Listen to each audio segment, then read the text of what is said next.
And we've all seen those groups where people chat on Facebook about complications and giving each other advice with zero training whatsoever. And it's dangerous in some cases. Then what I've seen over the last sort of 7 years is then people don't want to talk about complications and they don't want to admit when they've had things go wrong. And I think that's really important as well for people to be able to actually have a community dedicated to that, where they're getting educated and then they can discuss it, as opposed to, oh, this has happened. And like I said at the start, you'll see these Facebook pages, and I've seen properly dangerous advice on there. And I've genuinely seen it where this person's on a Pixaban, which is an anticoagulant you take every single day. They want dermal filler. What should we do? And the advice back off one practitioner, which you tell them to stop it for 3 days. What, like, dangerous advice. To me, your moral compass, you should be able to reverse whatever you are doing on someone. I personally believe there's no other, and it's mad to me because I don't think there's any other industry, building, construction, for example. If you had a plumber come around and mess your boiler up, it wouldn't then go, oh, I can't do that, mate. You're going to have to get another plumber in. Or you take your car to the garage and, oh, sorry, mate, your brake pads have failed. I can't do it. You're now going to have to get it towed to another. To me, it's insane. And that is a given. And it's almost a little bit too easy now in this industry, like you said, because I think what's frustrating for me, and probably the same for you, anyone with a moral compass, is the financial gain, which I appreciate. We'll run a business, we'll need to generate money.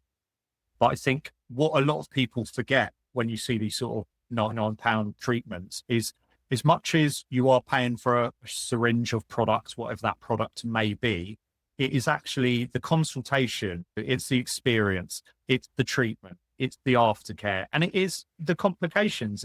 I think even hyaluronidase, so many people still aren't aware that it's comparable to a bee or wasp thing. So the anaphylaxis, even that amazes me that people don't know that. And No. they're not patch testing, and they're just, In fact, I'll do you a course where you'll do a lip filler masterclass. People will sign up because they think that that's revenue you can turn that around in their clinic.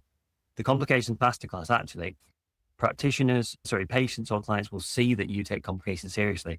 We're talking about invasive cosmetic treatments, and it gets banded into beauty quite often, which I really don't like, because I think as soon as you're breaking the skin, and when you're talking about the type of complications which can be involved, which, yes, there's a lot of scaremongering, but the adverse complications people can have, you're not talking about beauty anymore. You are talking about life-changing, in some cases, or life-threatening adverse effects. But mine, if I do something wrong and I ignore the person, turn my phone off, go on holiday for 2 weeks, leave them with a VO, they ring the GMC, or this doctor's been negligent. The GMC investigate me. If I have been negligent, I have to lose my license. But this halfway house is making it more dangerous for the client. If you're not allowed to now hold a stock of Hyalase, but you're still allowed to inject, what happens if you cause a VO? If you're not allowed to hold adrenaline, and you're still allowed to inject, what happens when they have an anaphylaxis? I mean, that's going to be the real.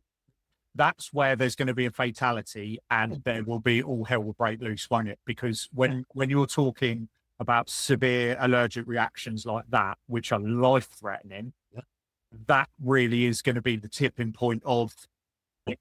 And it is, like you rightly said, it's dangerous, because what you're ultimately doing is going, you can get a hyaluronic acid dermal filler from a wholesaler, but you cannot have what you need to reverse it if something does go wrong. I think we're in a worse position now since June last year than we were before June last year, because of its lack of being able to hold the emergency stock.